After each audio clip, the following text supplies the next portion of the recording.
Bonsoir à tous, bonsoir à toutes. Depuis l'élaboration de la Constitution de la République du Bénin de 1990, celle-ci comme un acte juridique ayant l'expression de tout le peuple béninois sous l'initiative du président Patrice Talon, elle connaîtra une révision en novembre 2019. C'est cette révision de 2019 qui viendra instituer le poste de vice-président dans la Constitution béninoise. Une innovation ou pas? Dans le cadre de cet article, nous allons examiner le sort du vice-président. Le vice-président de la République du Bénin, 4 ans après, finalement, un poste nécessaire. On se retrouve juste après la pause publicitaire.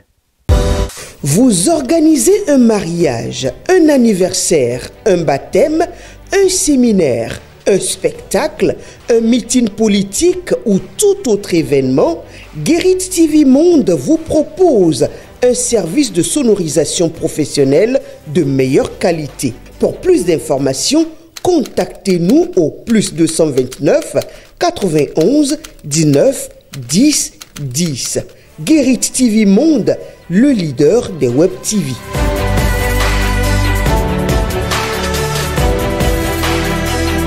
Un vice-président de la République, quel rôle et quelle nécessité? Le Bénin crée le poste de vice-président de la République à la faveur de la révision constitutionnelle de novembre 2019. La loi numéro 2019-40 du 7 novembre 2019 portant révision de la loi numéro 90-32 du 11 décembre 1990 portant constitution de la République du Bénin crée le poste de vice-président de la République et fit ses prérogatives ainsi que celles du président de la République et la loi numéro 2019-43 du 15 novembre 2019 portant code électoral traite des règles relatives à l'élection du duo vice-président et président de la République. Finalement, un poste nécessaire, mesdames et messieurs, au téléphone Julio Tometti, juriste et puis analyste politique. Bonsoir Julio. Bonsoir M. Mathieu, bonsoir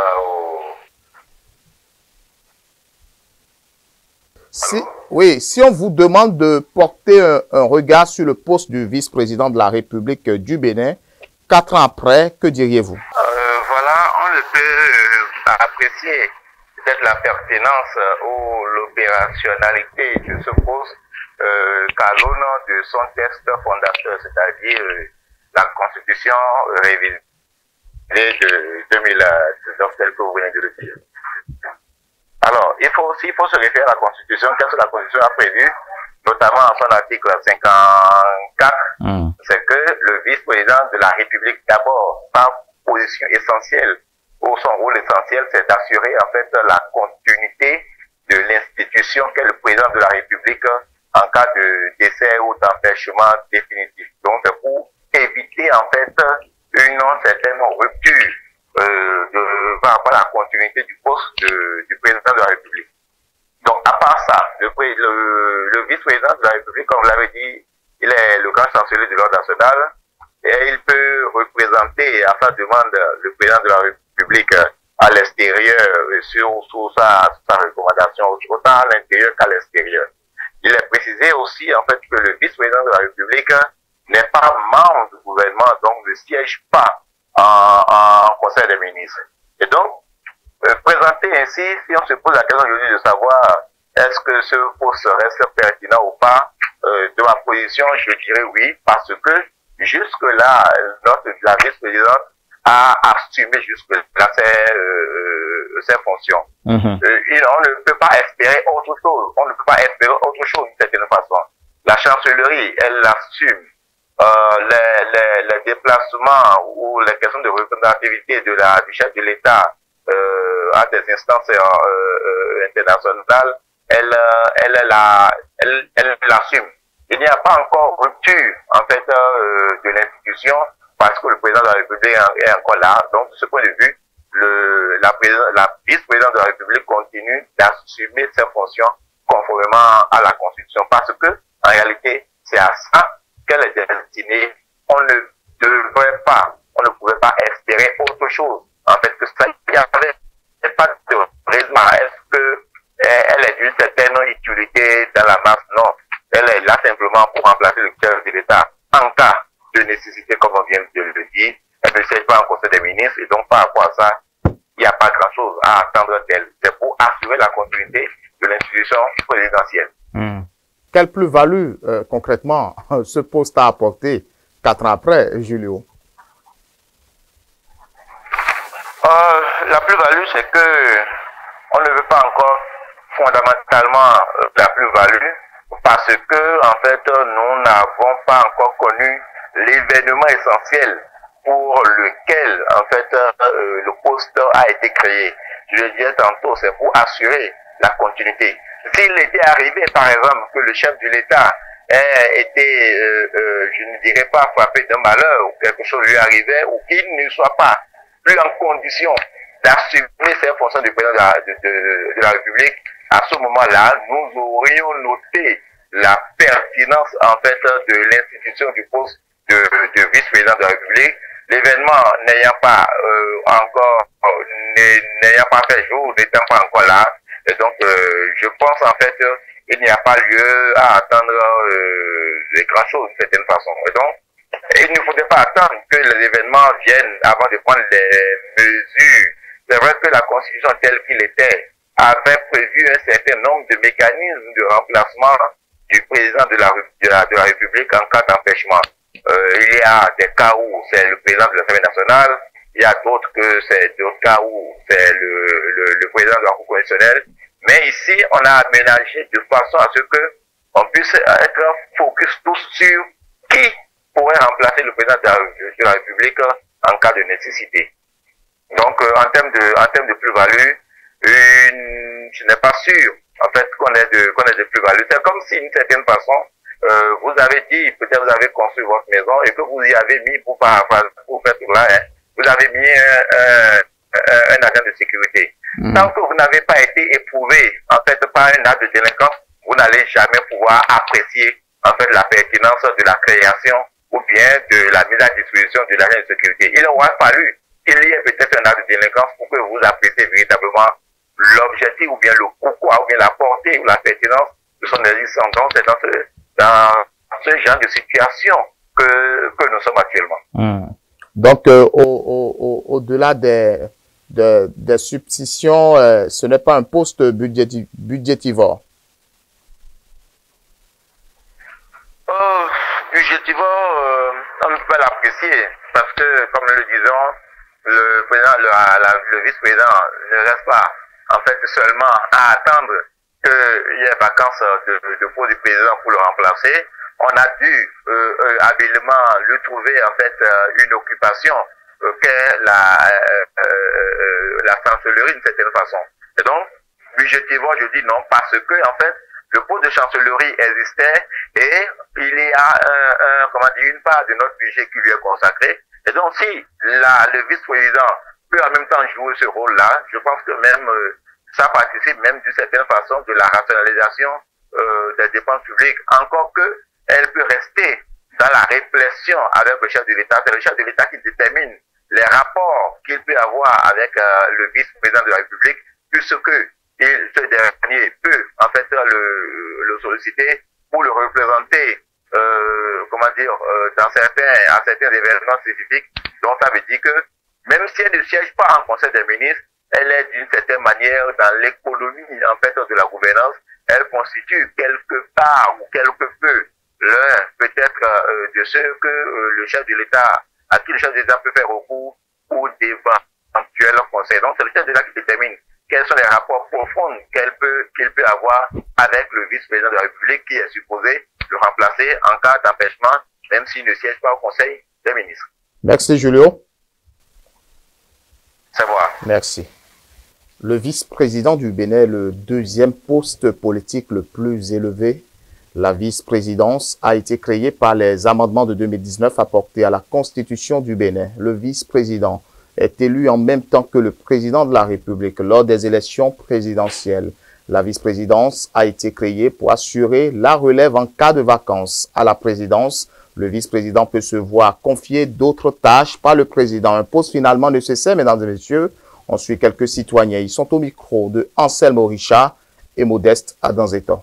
Pour moi, c'est un poste trop, parce que si actuellement le gouvernement en place a pour vision de faire de l'économie à la nation béninoise, je crois bien que c'est un poste qui est de trop. Donc pour les élections, ou bien pour le gouvernement à venir, c'est un poste que je crois qu'il faut carrément supprimer cela de notre gouvernement.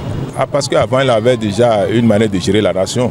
Et on n'avait pas un vice-président, mais je ne crois pas qu'il y a eu une fois dans l'histoire où on a dit qu'on a eu le manque de notre président, que le peuple a eu. Non, il n'a pas eu de ces cas-là jusqu'à ce que l'idée vienne. C'était que par le passé, il avait déjà ces situations où on va dire que le président a eu telle situation où le gouvernement restait comme si. Non, parce que nous avons déjà des ministres qui peuvent déjà jouer l'intérim d'une manière ou d'une autre pour que le gouvernement puisse fonctionner normalement. Donc je ne crois pas que cela soit nécessaire. Pour moi, c'est un poste qui n'est pas du tout nécessaire. Le vice-président qui est chargé désormais de la chancellerie, on avait déjà quelqu'un qui s'occupe de la chancellerie. Et pour représenter le président dans des grandes réunions, il y a le ministre des Affaires étrangères. Donc pour moi, c'est un poste inutile parce que vous voyez, elle est vice-présidente, elle ne participe à rien. Elle n'a même pas le pouvoir décisionnel. C'est un poste de trop dans le schéma du gouvernement. Je crois que tant qu'on ne renforce pas le poste du vice-président, je crois qu'on peut l'enlever carrément. Parce que pour moi, c'est fait à destin. C'est un poste politique. Parce qu'en son temps, on avait voulu rallier les électeurs du Nord. On a inséré ce poste et à tester, on a choisi une dame du Nord pour tout juste avoir les électeurs du Nord. Donc pour moi, c'est clairement inutile ce poste. Parce que quand vous allez aux États-Unis, la vice-présidente, elle est d'abord présidente de la Sénat. Et elle a une force terrible par rapport aux décisions. Elle pèse sur les décisions du gouvernement. Soit on renforce ou on élimine. Le poste de vice-président n'est pas nécessaire au Bénin. Puisque après 4 ans, on n'a rien vu de concret. Elle n'a rien fait. C'est une présidente, c'est une vice-présidente. Elle n'a rien fait au Bénin pratiquement. On ne la voit pas. Hein? Au Bénin, le poste de vice-président, bon, c'est pour se vanter qu'on a aussi un poste de vice-président. Sinon, en réalité, ça ne sert à rien. Ce n'est bon que pour la beauté. Une personne qui est incapable de tenir un conseil des ministres en l'absence de président, ça ne sert à rien. Comparativement au chef de l'État, qu'on voit partout, mais la vice-présidente ne la voit pas. Si elle tient des actions à l'international, bon, on ne sait pas. Si on élit une vice-présidente, le président n'a pas le pouvoir de la destituer. Elle est élue démocratiquement. Donc là, il faut revoir ça. Le président n'a pas le pouvoir de la destituer. Si c'est que le président a le pouvoir de la destituer, là, pourquoi la prendre avec elle? Dire au président qu'il a le pouvoir de destituer une vice-présidente, c'est exagéré. Il faut revoir ça dans la Constitution. On peut maintenir ça puisque comparativement aux USA, il y a dans certains pays, il y a le poste de vice-président qui est vraiment connu. C'est honorable. Là, au cas où le président n'est pas là, on sait que bon, il y a une personne là capable d'assurer l'intérim. On peut garder ça, mais renforcer ses pouvoirs, la voir apte pour les travaux, tenir par exemple un conseil de ministres, c'est important. Par exemple, venir à l'Assemblée, discuter avec les députés, sortir sur le terrain, c'est important tout ça. Donc, pour renforcer son pouvoir, même si le président est là, le président peut sortir, on va sentir sa présence sur le terrain. Depuis 4 ans, on a l'impression même qu'il n'y a même pas de vice-président au Bénin. Moi, je vois que ce n'est pas un poste si nécessaire. Mais vu mon analyse personnelle, je pense que c'est parce que le PR, le président, veut faire la promotion de la gente féminine qu'il a proposé ce poste-là. Je pense qu'il faut revoir les choses. Peut-être que dans la Constitution, c'est bien vrai que c'est dit qu'il y aura une vice-présidente, mais les fonctions exactes que la vice-présidente doit exécuter, ils n'ont pas dit ces fonctions-là dans la Constitution. Donc c'est la raison pour laquelle, si le président voyage, la vice-présidente ne remplace pas le président en tant que vice-présidente. Donc ils vont revoir cela pour que prochainement, dès que le président va voyager, pour que la vice-présidente le remplace dans ses fonctions. Ce journal se poursuit de l'analyse combinée du code électoral et la constitution béninoise. Il ressort que si le vice-président est une réalité qui a pris effet dès élections présidentielles d'avril et mai 2021, il n'est pas moins vrai que son rôle est par moments insignifiant et par moments important au Bénin. À quoi sert le poste de vice-président de la République? Pour répondre à cette question, nous avons au téléphone Irénée Agossa, acteur politique, membre du Parti Union Progressiste Le Renouveau. Bonsoir, monsieur le président. Vous êtes acteur politique et membre du Parti Union Progressiste. Oui, bonsoir.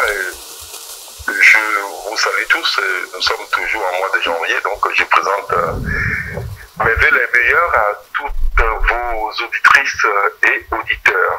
Merci. Le président de la République est élu en duo avec un vice-président de la République au scrutin majoritaire à 2 tours. Quid du vice-président élu? Qu'en est-il concrètement aujourd'hui?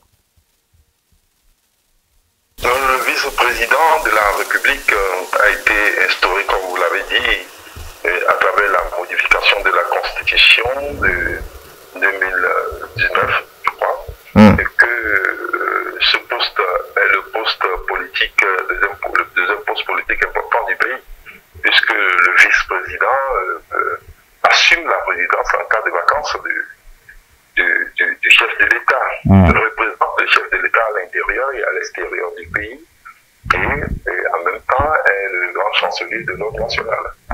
Donc, ce rôle important que joue le vice-président auprès du chef de l'État ont été définis dans la Constitution. Donc, le vice-président est une personnalité politique importante de notre pays. À part les fonctions de grand chancelier, décorer les gens, ce qui n'est pas nouveau, représenter le chef de l'État à des rencontres de haut niveau, quelle plus-value ce poste a apporté 4 ans après? C'est que nous avons en permanence quelqu'un qui peut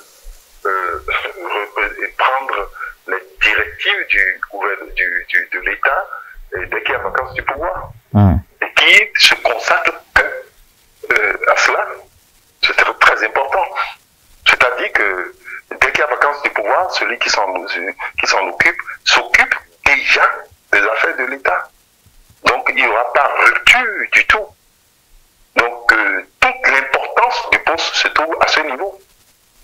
Il ne s'agit pas, comme en temps, c'est le cas du président de l'Assemblée, le cas de la présidente de la Cour constitutionnelle, qui en fait joue un autre rôle. Mais ici, il s'agit d'une personnalité politique du pays qui en fait a été élue ensemble avec le chef de l'État en exercice et qui comprend le programme du chef de l'État en exercice qu'il a élaboré avec lui certainement et qui a fait campagne avec lui et qui a été élu ensemble avec le chef de l'État.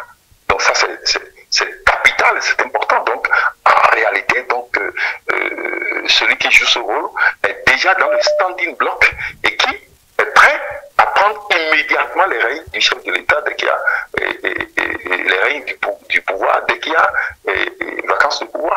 C'est très important. Notre vice-président a-t-il le même contenu, Irénée Agossa, et le poids, comme le cas aux USA, par exemple? Nous n'avons pas les mêmes États. Les USA, vous savez que c'est la plus grande puissance mondiale. C'est une fédération là-bas de plusieurs partis politiques, de plusieurs pays. Et donc, ce n'est pas du tout les choses à comparer. Hein, c'est pas les choses à comparer. Donc, nous ne sommes pas dans le même contexte que les États-Unis. Donc, sur certains points, on peut peut-être comparer parce que nous allons aux élections en duo. Eux, ils vont aux élections aussi en duo. Donc, à part ça, dans les fonctions, dans les autres fonctions, ce n'est pas du tout la même chose qu'il faut comparer parce que nous ne sommes pas dans le même contexte. Le contexte béninois est spécifique au Béninois, le contexte américain est spécifique aux États-Unis. Il n'y a pas nécessairement à comparer. Mais ce qui gêne, c'est cette passivité de cette institution. 4 ans après, on se demande si ce n'est pas une institution budgétivore parce qu'on ne ressent pas les activités du poste du vice-président. Quelle activité vous voulez ressentir quand le poste de vice-président est surtout consacré au fait que si le président, s'il avait vacance du pouvoir, ça c'est parce que nous ne considérons pas cela ici et que nous ne sommes pas dans la logique de la continuité du pouvoir, parce que le président est là. Vous allez voir, un jour, s'il y avait vacance du pouvoir, vous allez voir l'importance de ce poste. Il ne fallait pas attendre obligatoirement qu'il y ait vacance du pouvoir avant d'inventer un poste. Ça, c'est le propre de tout pays africain qui se laisse surprendre. Au Bénin, nous avons pris la résolution de ne plus nous laisser surprendre. Apparemment, pour certains qui ne sont pas dans les prévisions, dans les projections, se disent que c'est un poste budgétivore, etc. Donc, en quoi c'est budgétivore? Ils ont fait le budget, ils ont comparé à quoi? À quelle institution? Etc. Donc, en fait, c'est pas ça. Si c'est budgétivore, attendez, bien sûr, le rapport de la Cour des comptes. Il y a le Cour des comptes aujourd'hui qui voit l'utilité des dépenses publiques. Nous allons attendre le rapport de la Cour des comptes pour savoir si, en fait, si cette institution, ce poste qui est collé à l'institution présidence de la République est une institution budgétivore. Il ne s'agit pas de l'évoquer, c'est un comme vous le faites là. Aujourd'hui, nous avons des institutions qui vérifient et qui voient, en fait, l'utilité des dépenses publiques dans le cadre du fonctionnement de telle ou telle institution. Merci beaucoup, Irénée Agossa. Je rappelle que vous êtes acteur politique, vous êtes membre du parti Union Progressiste Le Renouveau. Merci à vous. La création du poste de vice-président de la République, nouveauté apportée par la loi numéro 2019-40 du 7 novembre 2019 portant révision de la loi numéro 90-32 du 11 décembre 1990 portant Constitution de la République du Bénin ne bouscule pas dans le fond l'architecture institutionnelle du pays, même si sur la forme, il s'agit d'un poste de plus. On m'a appelé plusieurs intervenants, mesdames et messieurs. L'article 54-1 nouveau de la Constitution dispose à cet effet que le vice-président de la République n'est pas membre du gouvernement. Il représente le président de la République à la demande de celui-ci à l'extérieur ou à l'intérieur du territoire national. Il est le grand chancelier de l'ordre national. Quelle est la place du vice-président dans l'architecture institutionnelle au Bénin? Nous avons au téléphone Gildas Sagboton. Il est analyste politique. Bonsoir, Monsieur Gildas. Merci d'avoir accepté de répondre à nos différentes questions. C'est moi qui vous remercie. Je suis bien à l'écoute. Le poste de vice-président, vous avez porté un regard justement sur ce poste-là depuis 2021. Si on vous dit de faire un petit bilan de ce poste, que diriez-vous concrètement? C'est purement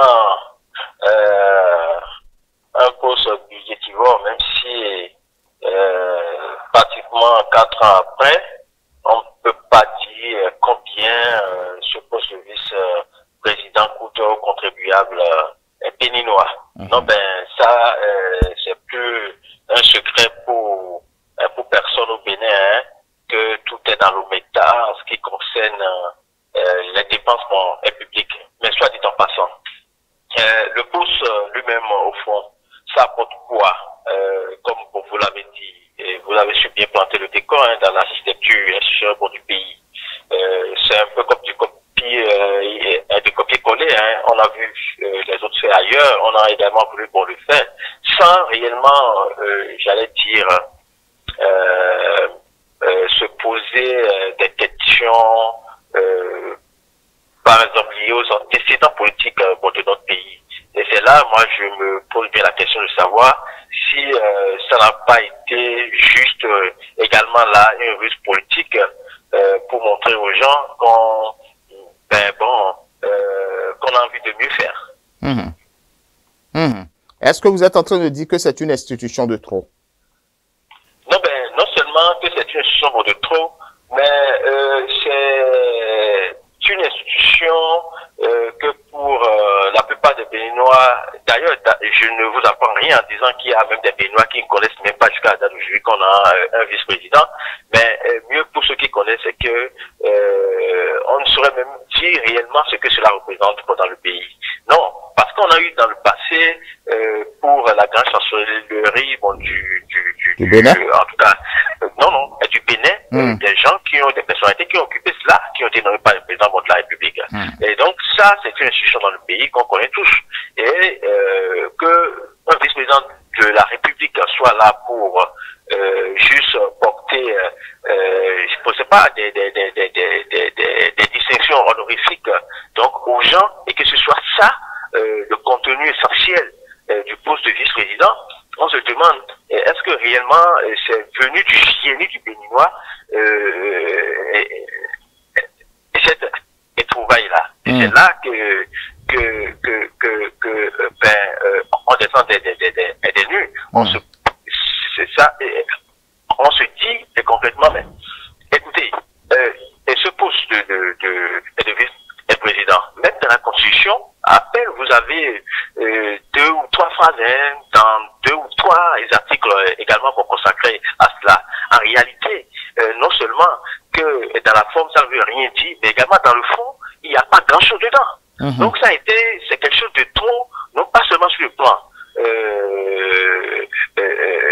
des dépenses et publiques, mais en termes de panorama institutionnel de ce que un pays doit avoir comme institution qui reflète réellement les réalités politiques et sociales de ce pays-là. C'est un temps, c'est une expérience que nous sommes en train de vivre. Les Béninois auront certainement le temps aussi de faire le point. Et le moment arrivera aussi où ils décideront donc de passer et d'aller et de pouvoir réellement mieux faire. D'accord. Autre question, Monsieur Gildas Agboton.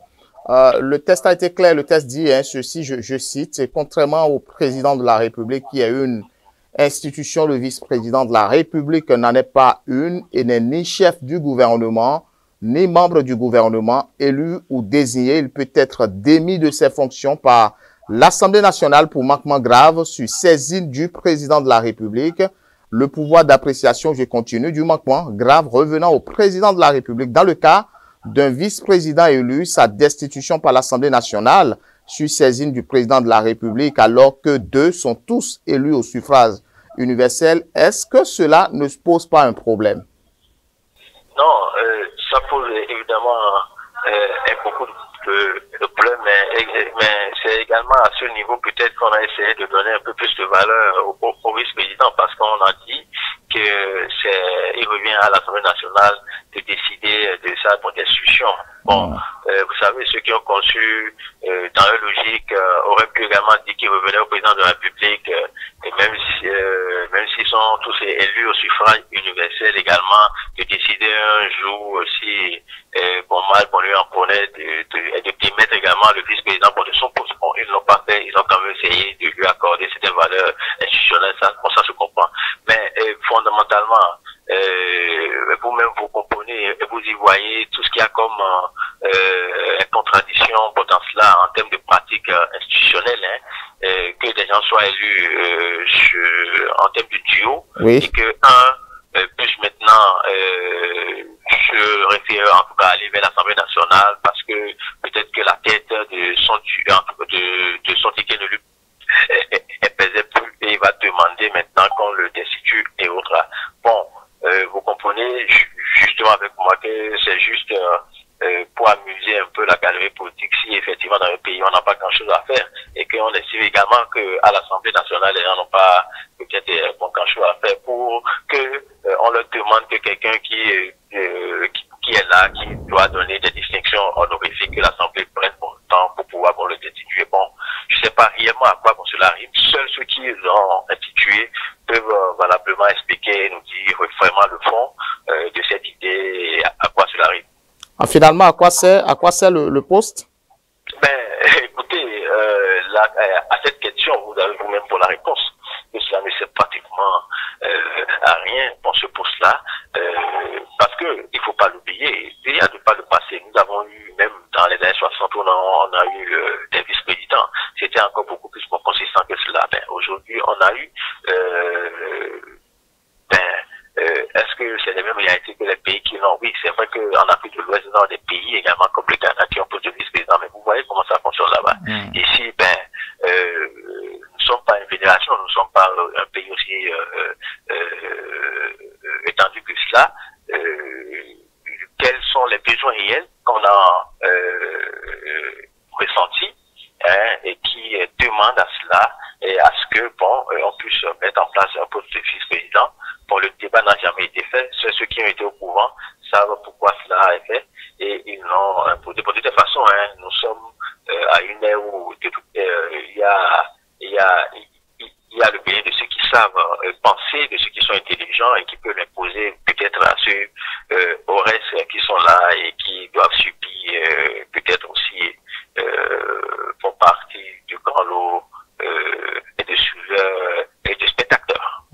Merci Gilda Sagboton. Merci pour votre disponibilité, sans cesse à répondre à nos différentes questions. Passez une très bonne soirée. Pareil à vous, merci. Fin de cette édition spéciale. Merci de nous avoir suivis, mesdames et messieurs. Portez-vous bien.